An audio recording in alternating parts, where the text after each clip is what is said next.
Sea Hunt fans, Alec Peirce from Alec Peirce Scuba, Sea Hunt Remembered.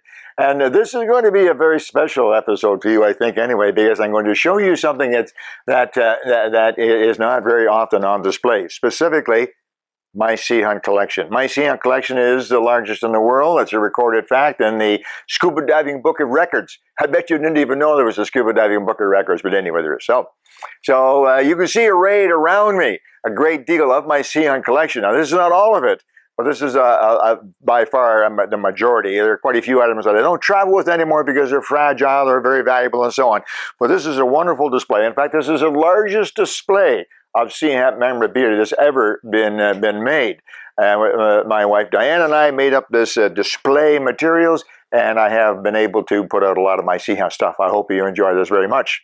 Now, first of all, let me explain why this display is even here. We're actually in Silver Springs, Florida right now. Silver Springs, Florida has a special event every year called Springfest, and each year the Sea Hunt nuts, I'll call them that loosely, get together and put on a special Sea Hunt event as part of Springfest at Silver Springs, Florida.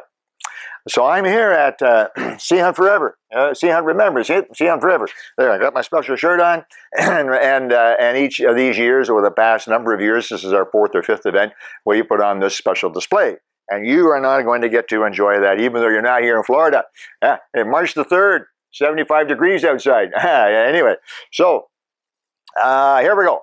I'm going to stop talking here, and I'm going to move over to the side of the display, and I'm going to go through with it very, very quickly. So you guys who are Sea Hunt collectors and Sea Hunt nuts, you watch closely. Over the next little while on our episodes, I'll be taking, as you know, some of these items individually and expounding on, explaining why they're special. But let's take a quick look at the Sea Hunt display itself. All right, Kevin?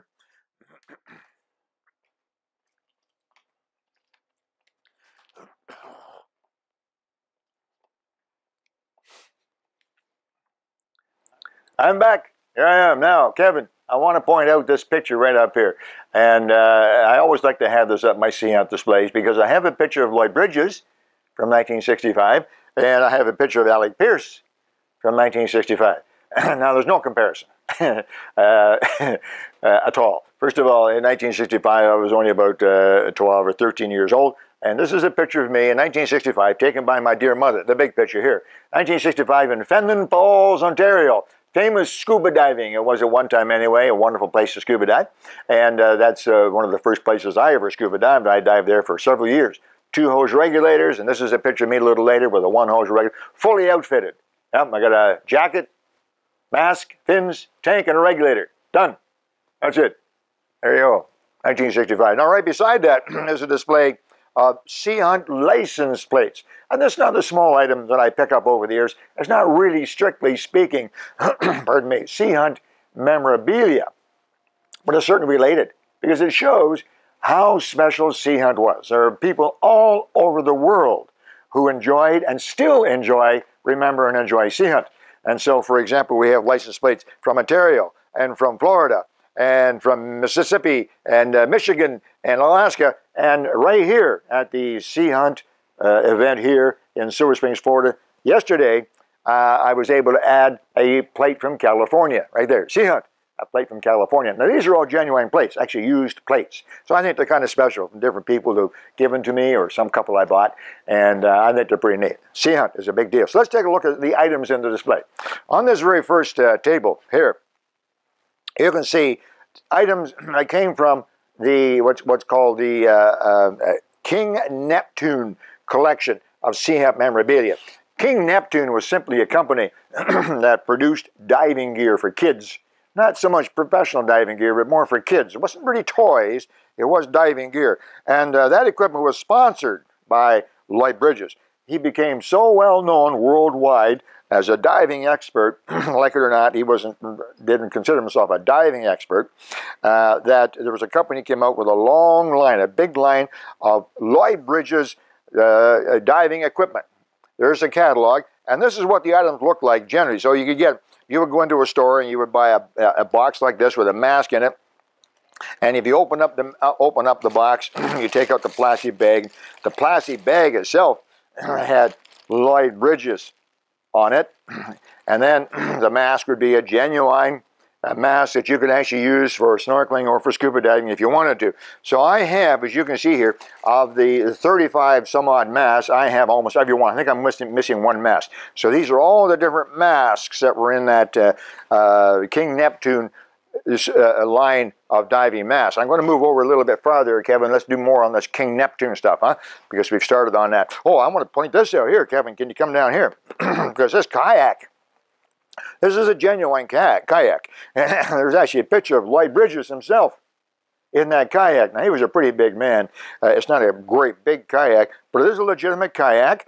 3 compartments for safety, big enough for one person for sure, and inflatable, as you can see, and it had inflatable sections at the front and the back that covered it up. These are very rare. I've never ever seen another one like this, but this is, as you can see there, a genuine Lloyd Bridges one-man kayak, inflatable, perfect condition, 60 years old, perfect condition, ready to use, although I don't actually take it in the water.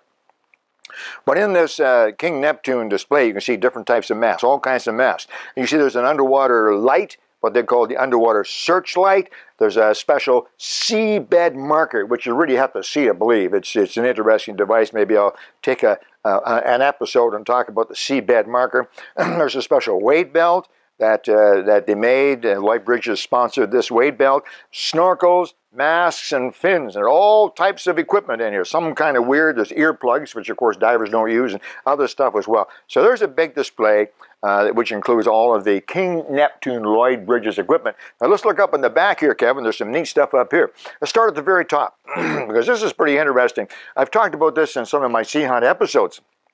There's an original film. That's right. You must remember that in 1958, the Sea Hunt episodes on TV were in film. That's right. We didn't have digital back then. It was film. Just like in high school, maybe some of you remember high school, and film. So there's an actual film. That's an episode of Sea Hunt right there. And there's a tin can that it was shipped in. That's right. Because although the episodes were filmed in Hollywood, they were shown all over America, all over the world actually. And in order to get from Hollywood to Buffalo, New York City, Minnesota, Seattle, whatever, they would actually ship the film, this big thing, in a tin can to your local TV studio. And the local TV studio would pick a time and they would show Sea Hunt. And they had that film and ran it, just like that. Now, there were 155 episodes, and I have been collecting these films for quite some time. You can see a picture here. I'm not sure if you can zoom in there at all, Kevin. This was actually done in a Sea Hunt episode. If you search back in the episodes, you'll find it. There's a picture of me sitting in my, what we call my Sea Hunt room, sitting beside my collection of films. I have over 100 of those original 16mm Sea Hunt episodes on film. Now down below that you can see here some scripts as well. And again, in my Sea Hunt episodes that you've probably seen, you know, I have a lot of this different scripts from different actors. These are original scripts from actors. Some of them actually have the actor's name written on the outside. And then inside there are notes, you know, I'm supposed to wear, like there's a note for an actor and he says I have to wear a sailor's cap here. And a little change, they've circled the areas where their lines come up and so on. So these are actually these red books are the scripts that the actors actually held in their hands that they used during the filming of the Sea Hunt episodes. Next to that, there's a well-known LP. Remember what an LP is? Platter? Vinyl? A record. You put it on a machine and you drop a needle on it and it played. Anyway, a long time ago. But there actually was a record called Hear How to Skin Dive with Lloyd Bridges. And there's my copy of that in mint condition. My pinball machine is up there. Some pictures. I don't have the pinball machine here. It's very heavy. But there's some pictures of myself and Lloyd Bridges, a cutout of Lloyd Bridges, and the pinball machine, instruction manual with the electronic schematic and the sales flyer, all my pinball machine. There's a collection of items from the 1964-65 World's Fair where Sea Hunt was featured. Sea Hunt, you can see it right here maybe. I don't know if you can see that, Kevin. But Sea Hunt had its own pavilion. And people came from all over the world to go to the World's Fair. And they would buy a ticket to go in and see Lloyd Bridges narrate some scuba diving in a big aquarium they had installed there. Let's keep going here, Kev. From the top, you remember these magazines, surely. Mad Magazine, Cracked Magazine, Yak Yak, and other goofy magazines. They were funny. I say goofy now. When I was 10, 11, 12, 13 years old, they weren't goofy. I loved them. Well, actually, Sea Hunt was in several of those magazines. In fact, this black and white item you see right here is actually a mock-up for a Sea Hunt page or Sea Hunt article in one of those magazines. The artist's mock-up. So this item technically doesn't exist. Once this was used in the magazine, that sheet of paper right there would have been thrown in the garbage. But I have it, part of my collection. Below that, and kind of interesting, this coloring book here is actually a thick coloring book, about 50 pages for kids to color. And it's an episode of Sea Hunt. Actually, it's a continuous story of Mike Nelson in Sea Hunt, and you can color it. And then to the right of that, another one of those really unique items that only I have. This here is an outside cover. Yeah, when they made the coloring book, you see, they would make the outside cover, print a whole bunch of them, then they'd print all the pages, then they'd bind it all together and sell it, right? Sometimes they would have pages left over. Sometimes they had some covers left over. What did they do with them? Oh, they throw them out, of course. You don't need them. They can't make a book, can't sell it, throw it in the garbage. Ah, I have one. That one wasn't thrown in the garbage, and I was able to get a hold of it. That's the outside cover of the coloring book. Below that, jigsaw puzzles. Yeah, they had jigsaw puzzles. Sea Hunt. There's actually, I have 3 different jigsaw puzzles. Fighting off some sharks with a treasure chest and saving some fellow who got into trouble. And this one over here, Sea Hunt, you can see him down there working on the bottom with some sharks in the background, a couple of divers. Actually, jigsaw puzzles. Remember what jigsaw puzzles are? You know, little bits of pieces and you take them and put them back together? Yeah, they were very popular in the 50s and 60s. And below that, a couple more games. There actually is a Sea Hunt underwater adventure game. Yeah, and you open it up in there, and there's little players and a board game. And you roll the dice or spin the spinner and play the game. And another one over here, Sea Hunt, based on the exciting TV adventure series with Mike Nelson. Yeah, another Sea Hunt game over here. This one, it's by Merit, quite relatively rare, that particular magazine. Now, I need to take just 1 minute and just briefly explain about the comic books, because the comic books of Sea Hunt were the most common thing that people saw. When the Sea Hunt TV series became very popular, people said, I want to learn more about it. Well, Dell Publishing got the rights to make comic books, and they produced comic books, first of all, of course, in North America, and then Sea Hunt was so popular around the world that other countries started making comic books as well. Now, the comic books, of course, were the kids to read and be excited about Sea Hunt between the weekly episodes. But they were also a medium to advertise. So on the backs of the comic books there were ads, inside the comic books there were ads. So it was a sort of a multi-purpose reason. They sold the comic books and made some money. They promoted the TV series so the kids watch the TV series, and they had advertising and so on. You know what comic books are all about. They're not just purely fun. So you can see up here the top 3 lines. These are the original 13 comics that came out in North America. Now, right off the bat, you can see there's more than 13. There's about 20. And the reason for that is that some of the comics, I have 2 of some of the particular issues, because I have 1 issue which is absolutely perfect of the original 60-year-old comic, and then I have another copy of that particular issue which is unique in some way. So here's an example. You can see right here, Kevin, you see this is number 7, and this shows Mike Nelson standing there with his double tanks draped casually over his shoulder, and he's got his fins and weight belt and everything else. He's a pretty fit guy. You know, he's carrying about 75 pounds of gear there on his shoulders and looking pretty relaxed. He was cool, man. And then there's another copy right here. So what's the difference? Well, this one is signed by Lord Bridges. Needless to say for me anyway, and I think for a lot of you as well, if you're watching this, anything signed by Lord Bridges is special. So you see I have 2 of that number 7. And there's several examples of that. One interesting one is the very first issue, this one up here, issue number 1. It shows a close-up of Mike Nelson with his famous mask and the tank and the regular. That was the first issue. Okay, there it is right there. I'm pointing to it now with the pointer. And that's a mint issue, mint copy. It's been read, I've read it, but that particular one is in perfect condition. Now right next to it is another, it looks exactly the same. Well, it does exactly the same, except for the back cover. The original issue came out with a picture story. By a picture story, what I mean is another little cartoon. In about 6 pictures, they would tell a story. And these stories were not about Sea Hunt, they were about the whales, or ocean, or special boats, submarines. There were stories related to the underwater world, but not really Mike Nelson. So this first one that came out had that picture story on the back. This one looks identical. It is, except for the back cover. The back cover on that one has an advertisement, a full-page advertisement for Juicy Fruit Gum. That's right. The Juicy Fruit Gum Company actually paid Dell Publishing to put their ad on the back. Yeah, and they would produce a certain number of issues based on how much they paid for advertising, and then they would specify the market. So maybe if you lived in, I don't know, let's pick a place. Suppose you lived in Boston, okay? And Juicy Fruit wanted to advertise in Boston. Well, they would pay Dell Publishing to put their ad on the back of a Sea Hunt comic book to be distributed in the Boston area. You understand? So that's what it was, and that's called a variant. So I have the original and I have the variant. What about this third one? Well, the third one is even more interesting. You see, when a comic book is made, what happens is someone takes and they write the story and then they do the pictures. But the most important part of the comic book, because that's what people see, is the outside cover. The front cover, which is always a beautiful picture, often hand-painted or a photograph. Then the outside back cover, which could have an ad on it. And then the two inside cover pages as well. Very, very important. Took a lot of time to make that perfect. Well, this is what's called a shop dummy. You can see that right on there, shop dummy. And it is that outside cover, right? About this long. And it has the pictures on there. And then they put the text in, all the stuff that they think they want in there. Well, somebody has to check and make sure it's accurate. So they send it to one of the editors, and he checks it over, and he says, oh gosh, you know, the color's not right.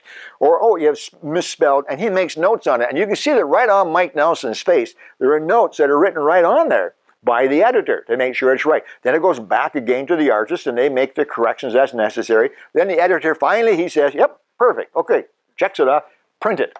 And then this shop dummy goes to the printer who prints the comic book. Exactly. Well, what happens to the shop dummy after the comic book is approved and printed? It goes in the garbage. Of course it goes in the garbage. Why would you keep it? Not needed anymore. I have that one. I have the shop dummy, which should have gone in the garbage. But somebody, for some reason, hung on to it. Maybe a Sea Hunt nut, huh? And there it is right now. I have a shop dummy actually for number 2. There's the number 2 issue and the shop dummy. Same idea. And so on it goes down through there. Now, after we got that, all the North American comics, let me show you something else. Over here, you see here? Dominguez Alegres. My Spanish is not very good. All right? El Investigador Submarino. I think it says Underwater Investigator. Doesn't say Sea Hunt. It says Underwater Investigator. But you can quickly see that these comics here, produced in Mexico, written in Spanish for the Mexican market, are identical to the North American comic. Of course they are, because it's the same magazine. It's just written in Spanish for the Mexican market. And the same thing happened all over. Here's one from the UK, from Britain. Here's one from Australia. These ones down here are from Brazil. Now, there are 4 comics that were produced in Brazil, written in Portuguese for the Brazilian market. I have this one. And then these 3, these are just photocopies. I have those 3 comics, but they haven't arrived yet. I just found out about those extra Brazilian comics, purchased them recently, and they're on the way to me. I can't wait to see them. So there are 4 from Brazil. Now, look over here. This is really interesting. These are the German comics. There's a whole bunch of them. Remember, there were 13 original North American comics. There are 20 German comics. What's with that? Okay, watch. Here they are here. You see? You recognize these pictures? These are the same pictures that we have up here. The same pictures. All right? Very same pictures. This is Mike Nelson. Sure is. But the comic, you see, is not called Mike Nelson. The comic is called, it's not called Sea Hunt, right? It's not a Sea Hunt comic. It's a Mike Nelson comic. I don't know why. Maybe they couldn't translate Sea Hunt in German very well. I don't know why it is. But the German series of comics are called Mike Nelson comics. Okay, so now you'll notice that the first 8 of these comics, are the same pictures as on the North American comics, okay? So let me pick an example here. Can we see one there? This right here, Mike Nelson right here, holding his binoculars. So there he is right there. There's this one right here with the famous mask. You see that one? There it is right there. So these first 8 pictures are the original, same cover as the original. But then look what happened. I don't know why. But look, there's a whole bunch more. You see this guy here? Look at, see him here right here? That's not Lloyd Bridges. That's not Mike Nelson. They call it Mike Nelson, but it's not the same Mike Nelson. And the story inside is different as well. Inside the original comics, there were 2 Sea Hunt stories. Oh, it was exciting. You get to read 2 stories. In the German comics, you get 1. So there are 13 original North American comics with 2 stories each, 26 stories. Each of the German comics has one of those stories. That's right. So somehow, for some reason, halfway through they changed, and so called Mike Nelson and a different guy on the front. I don't know who this guy is, but what the heck. And inside each one is an original scene. Kind of interesting, isn't it? In Germany, it was so popular.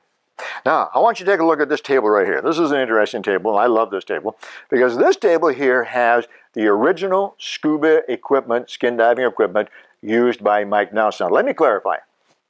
When the series ended, all of the equipment was destroyed. It wasn't destroyed intentionally. It just wasn't stored very well. It was tossed out. And, oh, we don't need that. Get rid of the wetsuits. Yeah, those regulators, send them back to the dive store. Were gone. All the gear is gone. The only thing that I know of that is still remaining that Mike Nelson actually used, the only thing that's still remaining from his equipment is his watch. He had a beautiful watch, Submariner watch, and that is still remaining. He wore that in a lot of the episodes, and that now belongs to Jeff Bridges, like Bridges' son, and he wears it very, very proudly in honor of his dad, I'm sure. But other than that, all the equipment was gone. So what I mean when I say this is the original gear, what I mean is, as it says on my little sign here for the people coming to visit, this is the original gear as used on Sea Hunt. So this is the same gear, identical. This is the regulator, the same regulator. It's not his, it's not the one he used, but it's the same two-hose Voigt lung regulator. Okay, is that clear? I don't want people to say, look, got the real stuff. I do not. Here's the famous B4 mask that he wore, and you can see this mask in a lot of his comics. You see it? That's the famous B4 mask that he wore. Terrible mask. Doesn't seal worth a darn. In fact, if you're watching some of the episodes, you might notice he always has an inch of water in his mask. Yeah, it doesn't. But that's the original mask. Same fins, same weights. These are the same weights. They're kind of special. They're rounded edges on them. Special. We call them Sea Hunt weights. Okay? Special lantern. There's a special lantern here. It was used by Mike Nelson numerous times. There are two masks, or two knives that he used. Only two. And one of the knives was they're both military knives, very common in those days. This is a knife called the Vulcan Knife, and it was quite common. You used it for military purposes and several of the wars. But Mike Nelson really liked this knife. A lot of divers did. It had a hand sheath on it, a hand guard on it, and so on. And another knife that Mike Nelson used, and again, if you've been watching my Sea Hunt episodes, you know about these because we did an episode on knives, is the famous military K-bar. This was a very, very common knife for divers to use years and years ago, and Mike Nelson used one of these as well. We can see it in the pictures, we can see it in the episodes. I have watches that are the same as he wore. I have the same depth gauge that he wore on his wrist, and we know it's the same because we see the pictures in the episodes, we see the comic books, and a lot of promotional pictures. So we're able to determine exactly what make and model of this equipment. It just takes a long time to get it. This equipment is 60 years old.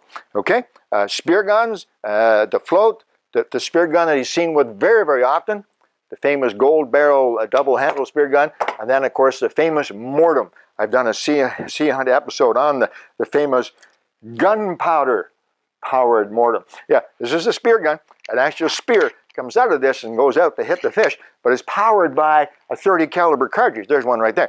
30 caliber cartridge. Pretty unique. And only really, there are very, very few of those. We only know of about 3 of those still in existence, or maybe more, but you can only find 3 of those in existence, and this one that I have has an absolutely perfect operating condition. I would load that and fire it, but we don't have time. Anyway, now down at my feet here, there's another interesting item in my collection, very rare as well. I've only ever seen one. This is a Sea Hunt Raft. Sea Hunt Raft. And this was actually made by a company called Voigt. See what it says in the end? Okay, this is a small raft. It's really a toy, to be perfectly honest, for great fun, you know. And this was made by Voigt, which was a company that supplied the equipment for Sea Hunt. Most of the equipment used by Lloyd Bridges, Mike Nelson, was provided by a company called Voigt. And we know that this raft existed because we have this advertisement which shows Mike Nelson with his spear, tanks and regulators, fins and other items over here. Now there's that raft. There's the Sea Hunt Raft. There it is right there. Again, it's kind of interesting. I don't know of anybody else, I've never heard of anyone else that has that raft. 60 years old in perfect condition. You know, the old plastic and the rubber from 60 years ago was not very good, so I doubt there are any others of those still in existence. What else do we have in my collection? Well, all kinds of books. all kinds of hardcover books, the famous Mask and Flippers. I have 5 different copies of Mask and Flippers because they're all a little bit different. One's in German, one's from the UK, so it's in UK English, which is different from our English, but you know what I mean. And all different. Then there's all kinds of other books, TV books, all types of books. Here's some hardcover books written in German. Each of these these are actually hardcover books. They're not comic books, but they have the same types of stories inside as the comic books. And over here, this display is filled with TV guides. TV guides from all over the world, actually. I have a TV guide from every state in the Union. So Kentucky, New York City, that's not a state, but you know what I mean, Atlanta and Duluth, Vancouver, BC, Phoenix, Portland. This is a Catholic guide. Yeah, Catholic TV guide. I guess the Catholic Church produced their own TV guide with a list of the shows that they felt were suitable for the people in their church. And there it is there. It's from New York City in 1958, and it features, right, Mike Nelson on the front cover, and on they go. Lots of them. Lancaster, Pennsylvania, Buffalo, New Zealand, Argentina, Indianapolis, Boston. Now, your city is undoubtedly in my collection. I don't have them all on here. Not enough room for that. The UK. Several from the UK, Chicago, New Haven, Connecticut, and so on. Now, I also have some interesting items here, which I think are pretty special too. Of course, I think anything Sea Hunt really is pretty special. I have some toys. Besides the puzzles and the games and so on, there were some specific toys. Now, one in particular was really, really neat. I didn't even know that this existed, but somebody sent me this catalog years and years ago. They sent me this catalog. Can I hold this still, Kevin? I'm not sure if you can, but it's this Newberry's. Newberry's was a brand name for a retail store that sold toys. This is the Santa Claus Christmas book. And on the inside of this catalog, they said, look inside, you'll see, sure enough, there's a Sea Hunt toy. It actually was a Sea Hunt mini viewer with little film strips. Wow, I love this catalog. But then I said, well, I got to get a hold of one of those. And I finally found a mini viewer. It's a little mini viewer, a little plastic thing. I'm not sure if you can see that, Kevin. A little plastic device with a hand wheel on top. There's a window on the back, and you look at the light. It's kind of like a Viewmaster, a little bit. But they came with a film strip. Did I do this in one of my Sea Hunt episodes already? Not sure I did. You can go back in the Sea Hunt Remembered episodes, and you'll learn about it. Inside this box is a little film strip that you put inside the mini viewer, and you turn it, and you can actually see a Sea Hunt episode. And I had those for a long time, but I could never find the original game in the blister pack as advertised in the catalog. Well, I did. Finally, I'm very, very proud of this. The only one I know of, 60 years old, perfect condition, cardboard, blister pack, old plastic. Looks like it's never been used. 49 cents, by the way. You couldn't buy it from me for $490 now. But anyway, 2 reels, and there's Mike Nelson, and instructions on the back on how to use it. Very, very proud of that. In the UK, it was very common for them to sell what they call tea cards, T-E-A cards, because it usually came in packages of tea. Little cards with colorful pictures and a story on the back. This is an example of a tea card here, little card. And then you could buy a book. You could send in a buck, and they would send you a book. And you could stick your tea cards in, so you had a whole collection. So there's a tea card, and there's one of the Sea Hunt books with all the cards in it. Well, these particular cards came from a company called Peirce. Peirce sold candy, and they sold candy in little boxes like this. So this cost 2 pence, not very much money. And a little boy or a girl would buy this, and there's a picture of Mike Nelson on the front spearing a shark, and the little boy or girl would open it up, and he'd take out his candy cigarettes. It still has candy cigarettes in it. You put them in your mouth and you pretend there's sugar. You pretend you're smoking. Mom and Dad didn't like these too much. And then inside this box as well, there would be a card, one of those cards. And you collected them all and put them into the book, and it was a pretty neat Sea Hunt thing. Now, to find this little box, 60 years old, with candy cigarettes still inside, and the card still with a cellophane wrapper, I think that's pretty neat. And that's part of my collection. Films, other items, I have lots and lots of stuff that's not here. One more small section I'll talk to you about before we end this episode, and that is these items here. These items, half a dozen items I have here, I think I can turn that on for you. See, that's a lamp. These items right here, I got from a friend of mine by the name of Max Pittman. Now, Max Pittman, you don't know him, but I have some interesting information on his biography. Max Pittman was the prop manager for Sea Hunt. Which meant that Sea Hunt producers would say, okay, we're going to have a shot inside of an office. I want to have a really nice lamp on the background that's nautical looking, so get me one.